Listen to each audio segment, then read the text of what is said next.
নজর রাখবো পরবর্তী সংবাদে। কেন্দ্রীয় বাজেটের বিরুদ্ধে এবার রাস্তায় নামলো বিএমএস। সর্বভারতীয় কর্মসূচির অঙ্গ হিসেবে আজকে রাজ্যেও তাদের বিক্ষোভ কর্মসূচি পালন তারা করেছেন, একযোগে মিছিলে সামিল হয়েছেন। অবশেষে তারা সরকারি কর্মচারীদের বিভিন্ন বঞ্চনার অভিযোগ তুলে তারা পশ্চিম ত্রিপুরা জেলা শাসকের কাছে ডেপুটেশন প্রদান করেছেন। বিভিন্ন দাবিকে কেন্দ্র করে কেন্দ্রীয় অর্থমন্ত্রীর উদ্দেশ্যে তারা আজকে ডেপুটেশন দিয়েছেন পশ্চিম ত্রিপুরা জেলা শাসকের কাছে। ভারতীয় মজদুর সংঘের জেলা কমিটির উদ্যোগেই তাদের আজকে বিক্ষোভ মিছিল, সেই সঙ্গে ডেপুটেশন প্রদান। কি রয়েছে বক্তব্য শুনুন।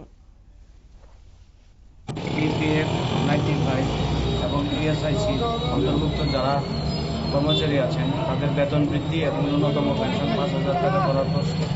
এখানে যারা ইপিএফ 95 অধীনস্থ কর্মচারী আছেন তারা 21,000 টাকা পাচ্ছেন, আমরা 15,000 টাকা পাচ্ছেন। তাদের বেতনক্রম যাতে 30,000 টাকা করা হয়, তারা আমরা মাননীয় ডিএম বরাবরে দেশের অর্থমন্ত্রী শ্রীমতী নির্মলা সীতারামনের কাছে আমরা স্মারকলিপি পেশ করব।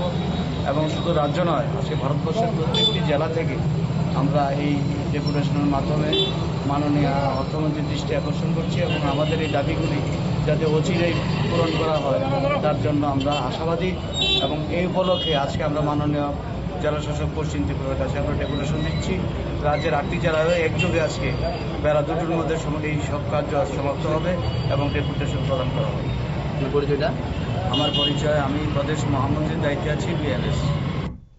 আপনারা শুনলেন বিএমএস এর প্রদেশ মহামন্ত্রীর বক্তব্য। অবশ্য তিনি জানিয়েছেন যে রাজ্যের 8টি জেলা একযোগে তারা সামিল হয়েছেন এবং তারা বিক্ষোভ করেছেন, সেই সঙ্গে বেতন বৃদ্ধি, পাশাপাশি বেতন বঞ্চনা সহ একাধিক দাবি নিয়ে তারা আজকে কেন্দ্রীয় অর্থমন্ত্রী নির্মলা সীতারামনের উদ্দেশ্যে তারা ডেপুটেশন প্রদান করেছেন পশ্চিম ত্রিপুরা জেলা শাসকের নিকট। এবং অচিরে যেন সেই দাবিগুলি তাদের পূরণ করা হয় সেই নিয়ে তারা আশাবাদী বলেও তারা ব্যক্ত করেছেন। নিয়ে নিচ্ছে ছোট্ট একটি বিজ্ঞাপন বিরতির সঙ্গে থাকুন।